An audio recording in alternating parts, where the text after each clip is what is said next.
Halo semua, banyak teman-teman yang meminta saya untuk membahas kitab Wahyu. Sebenarnya, saya agak enggan untuk membahas kitab Wahyu karena terus terang saya belum sepenuhnya paham. Jadi sebelum kita mulai, saya mau menjelaskan bahwa apa yang saya sampaikan ini hanyalah potongan-potongan puzzle yang sudah saya temukan.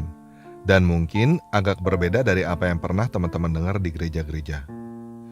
Pada video sebelumnya, saya sudah menjelaskan bahwa jika teman-teman mau memahami kitab Wahyu, pahami dulu kitab Daniel. Cara untuk memahami kitab Daniel adalah dengan melihat sejarah. Ada banyak nubuat di dalam kitab Daniel yang sudah digenapi dan bisa dijadikan acuan dalam menafsirkan kitab Wahyu. Karena kitab Wahyu menggunakan gaya bahasa yang serupa dengan gaya bahasa kitab Daniel.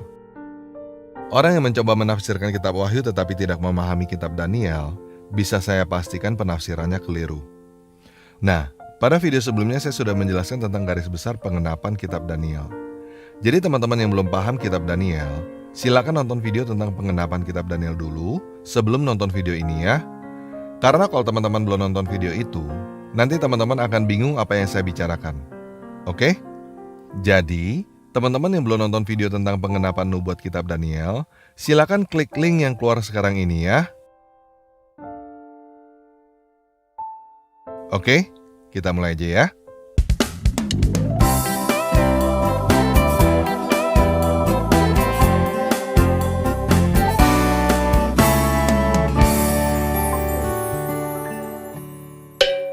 Nah, pertama saya mau mulai dengan peristiwa kebangkitan Yesus yang diperkirakan sekitar tahun 34 Masehi. 666 tahun setelah tahun 34 Masehi adalah tahun 700 Masehi. Apa peristiwa besar yang terjadi di sekitar tahun 700 Masehi di wilayah Israel?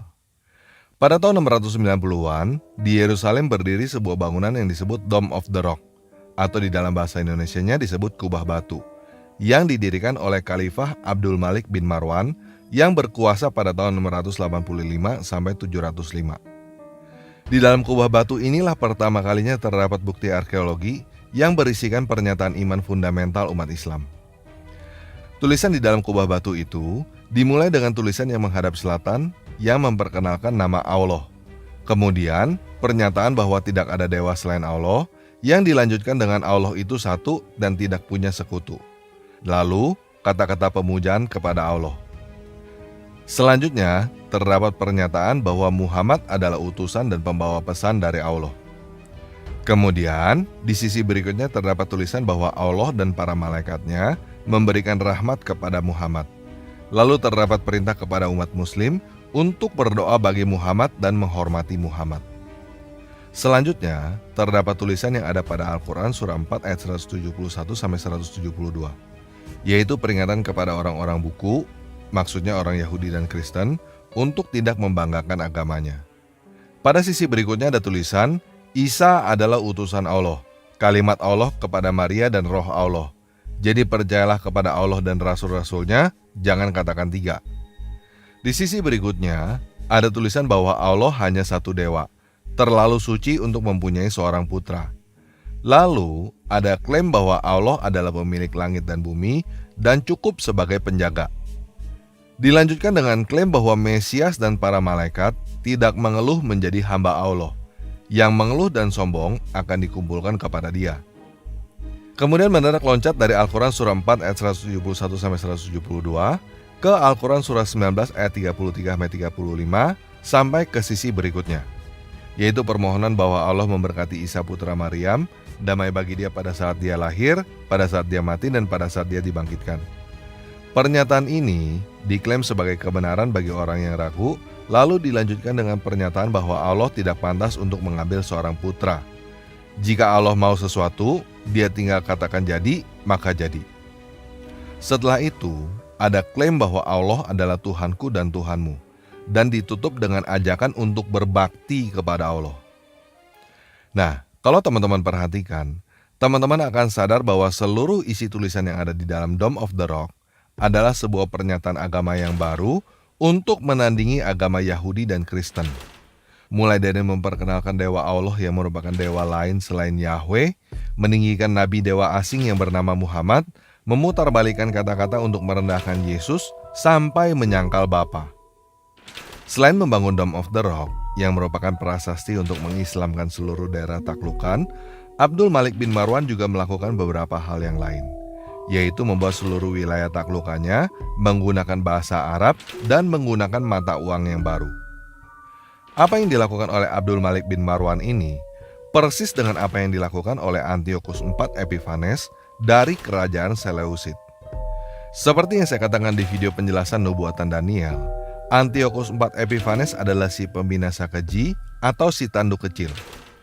Dia melakukan apa yang dikenal dengan sebutan Helenisasi, yaitu mewajibkan seluruh orang di wilayahnya beragama Yunani, berbahasa Yunani, dan menggunakan mata uang Yunani. Begitu juga dengan Abdul Malik bin Marwan melakukan apa yang dikenal dengan sebutan Islamisasi, yaitu mewajibkan semua orang di wilayahnya beragama Islam, berbahasa Arab, dan menggunakan mata uang Khalifah Umayyah pada tahun 693. Yang menarik adalah, pada koin yang pertama diterbitkan oleh Abdul Malik bin Marwan, terdapat gambar Khalifah. Tetapi, kemudian direvisi menjadi koin tanpa gambar pada tahun 697. Nah, apa hubungannya Abdul Malik bin Marwan dengan nubuatan yang ada di dalam Alkitab? Yuk kita baca 1 Yohanes 2 ayat 18-23. Anak-anakku, waktu ini adalah waktu yang terakhir, dan seperti yang telah kamu dengar, seorang antikristus akan datang. Sekarang telah bangkit banyak antikristus. Itulah tandanya bahwa waktu ini benar-benar adalah waktu yang terakhir. Memang mereka berasal dari antara kita, tetapi mereka tidak sungguh-sungguh termasuk pada kita. Sebab jika mereka sungguh-sungguh termasuk pada kita, niscaya mereka tetap bersama-sama dengan kita. Tetapi hal itu terjadi supaya menjadi nyata bahwa tidak semua mereka sungguh-sungguh termasuk pada kita. Nah, kita tahu bahwa umat Muslim selalu mengklaim bahwa ajaran Islam adalah penerus ajaran Yahudi dan Nasrani, tetapi kenyataannya bukan. Dan dari sejarah Islam, kita tahu bahwa Muhammad berusaha diterima oleh Yahudi dan Nasrani tetapi ditolak. Lalu, pada akhirnya dia menggunakan pedang untuk membunuh Yahudi dan Kristen. Oke, kita lanjut ya. Tetapi, kamu telah beroleh pengurapan dari Yang Kudus, dan dengan demikian, kamu semua mengetahuinya. Aku menulis kepadamu, bukan karena kamu tidak mengetahui kebenaran, tetapi justru karena kamu mengetahuinya. Dan karena kamu juga mengetahui bahwa tidak ada dusta yang berasal dari kebenaran. Siapakah pendusta itu? Bukankah dia yang menyangkal bahwa Yesus adalah Kristus? Dia itu adalah antikristus, yaitu dia yang menyangkal baik Bapa maupun Anak. Sebab barang siapa menyangkal Anak, dia juga tidak memiliki Bapa. Barang siapa mengaku Anak, dia juga memiliki Bapa. Nah, Islam bukan hanya menyangkal kematian dan kebangkitan Kristus. Islam juga menyangkal bahwa pencipta langit dan bumi mempunyai anak. Karena di dalam ajaran Islam dengan jelas diajarkan bahwa Allah tidak beranak dan tidak diperanakan. Jadi, Allah itu bukan Bapa yang dimaksud oleh Yesus di dalam Alkitab. Dan dengan demikian, Islam menyangkal baik Bapa maupun Anak. Paham ya? Yuk kita baca lagi. 2 Yohanes 1 ayat 7. Sebab banyak penyesat telah muncul dan pergi ke seluruh dunia, yang tidak mengaku bahwa Yesus Kristus telah datang sebagai manusia. Itu adalah si penyesat dan antikristus. Nah, Kristen percaya bahwa Yesus Kristus adalah Sang Pencipta yang datang sebagai manusia. Dan Islam menyangkal bahwa Sang Pencipta datang sebagai manusia. Paham ya? Yuk kita lanjut. Matius 24 ayat 15. Jadi, apabila kamu melihat pembinasa keji berdiri di tempat kudus, menurut firman yang disampaikan oleh Nabi Daniel, para pembaca hendak memperhatikannya. Markus 13 ayat 14. Apabila kamu melihat pembinasa keji berdiri di tempat yang tidak sepatutnya, para pembaca hendaklah memperhatikannya. maka orang-orang di Yudea haruslah melarikan diri ke pegunungan. Nah, tempat kudus yang dimaksud adalah Yerusalem.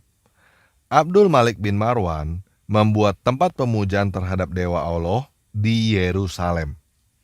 Seperti Antiochus IV Epiphanes membuat tempat pemujaan terhadap Dewa Zeus di Yerusalem juga. Yuk sekarang kita baca Wahyu 13. Lalu aku melihat seekor binatang keluar dari dalam laut, bertanduk 10 dan berkepala 7. Di atas tanduk-tanduknya terdapat 10 mahkota dan pada kepalanya tertulis nama-nama hujat. Binatang yang kulihat itu serupa dengan macan tutul, dan kakinya seperti kaki beruang, dan mulutnya seperti mulut singa. Dan naga itu memberikan kepadanya kekuatannya dan tahtanya dan kekuasaannya yang besar. Nah, kita tahu dari kitab Daniel bahwa macan tutul adalah Yunani, beruang adalah Persia, dan singa adalah Babilonia. Ketiganya dikuasai oleh kekhalifahan Islam. Maka tampaklah kepadaku satu dari kepala-kepalanya seperti kena luka yang membahayakan hidupnya. Tetapi luka yang membahayakan hidupnya itu sembuh. Seluruh dunia heran lalu mengikuti binatang itu. Dan mereka menyembah naga itu karena ia memberikan kekuasaan kepada binatang itu. Dan mereka menyembah binatang itu sambil berkata, "Siapakah yang sama seperti binatang ini? Dan siapakah yang dapat berperang melawan dia?"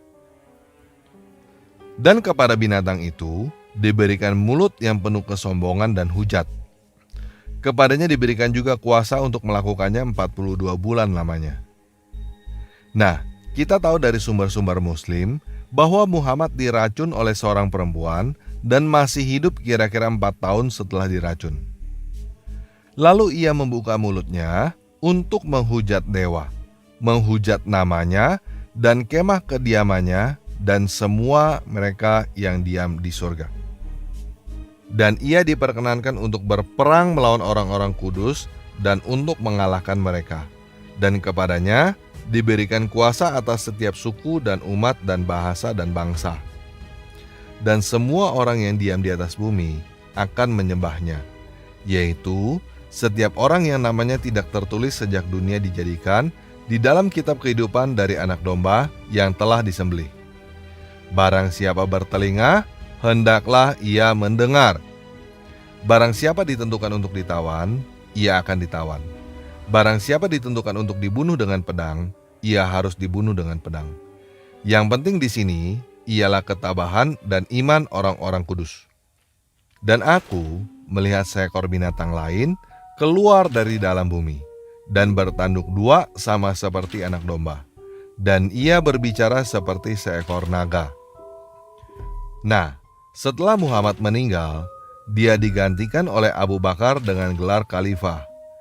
Kekhalifahan Abu Bakar disebut kekhalifahan Rasidun. Setelah kekhalifahan Rasidun inilah muncul kekhalifahan Umayyah dengan Abdul Malik bin Marwan sebagai khalifah keduanya. Pada saat itu, ada 2 golongan Islam, yaitu Syiah dan Sunni, seperti 2 tanduk. Dan Arab, kalau dilihat sepintas, mirip Yahudi. Dan seluruh kuasa binatang yang pertama itu dijalankannya di depan matanya. Ia menyebabkan seluruh bumi dan semua penghuninya menyembah binatang pertama, yang luka parahnya telah sembuh. Dan ia mengadakan tanda-tanda yang dahsyat, bahkan menurunkan api dari langit ke bumi di depan mata semua orang. Ia menyesatkan mereka yang diam di bumi dengan tanda-tanda yang telah diberikan kepadanya untuk dilakukannya di depan mata binatang itu. Dan ia menyuruh mereka yang diam di bumi supaya mereka mendirikan patung untuk menghormati binatang yang luka oleh pedang namun tetap hidup itu. Dan kepadanya diberikan kuasa untuk memberikan nyawa kepada patung binatang itu, sehingga patung binatang itu berbicara juga dan bertindak begitu rupa sehingga semua orang yang tidak menyembah patung binatang itu dibunuh. Dan ia menyebabkan sehingga kepada semua orang, kecil atau besar, kaya atau miskin, merdeka atau hamba, diberi tanda pada tangan kanannya atau pada dahinya. dan tidak seorang pun yang dapat membeli atau menjual selain daripada mereka yang memakai tanda itu, yaitu nama binatang itu atau bilangan namanya. Yang penting di sini ialah hikmat. Barang siapa yang bijaksana, baiklah ia menghitung bilangan binatang itu, karena bilangan itu adalah bilangan seorang manusia, dan bilangannya adalah 666. Nah, tanda di dahi adalah agama, dan tanda di tangan adalah mata uang atau ekonomi. Sampai di sini paham ya? Nah, ada satu hal lagi yang angkanya persis 666 di dalam Alkitab, yaitu berat emas di dalam satuan talenta yang dibawa kepada Raja Salomo dalam setahun. Hal ini ditulis di dalam 1 Raja-Raja 10 ayat 14 dan 2 Tawarik 9 ayat 13. Saya tidak tahu apakah hal ini ada hubungannya dengan 666 yang ada di dalam kitab Wahyu. Oke, itu semua yang bisa saya sampaikan untuk sementara ini. Karena seperti yang saya katakan di awal, saya masih belum mengerti secara keseluruhan. Ini masih pasal bagi saya, dan saya hanya memberikan fakta sejarah yang kemungkinan berhubungan.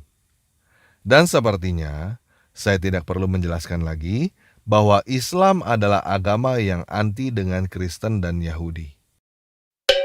Nah, buat teman-teman yang belum nonton video seminar, apakah Muhammad adalah tokoh sejarah atau dongeng yang dijelaskan oleh J. Smith, saya sarankan teman-teman untuk nonton video itu pada link yang keluar sekarang ini ya.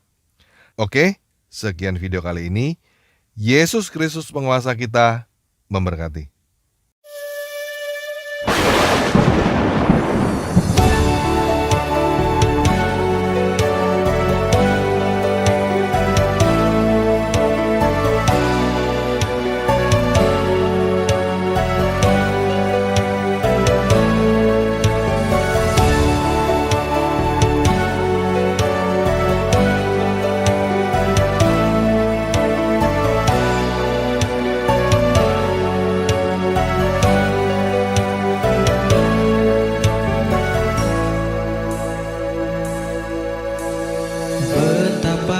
Ku bersyukur Kau pemilik hidupku, penebus penuntunku. Gadamu dan tongkatmu itu yang menghiburku. Engkaulah gembalaku, kasihku rasa berlimpah, mengurapi hidupku. Tak gentar ku melangkah, meski di jalan kekelaman. Kau hebatku, kau kuatku, kau Bapakku.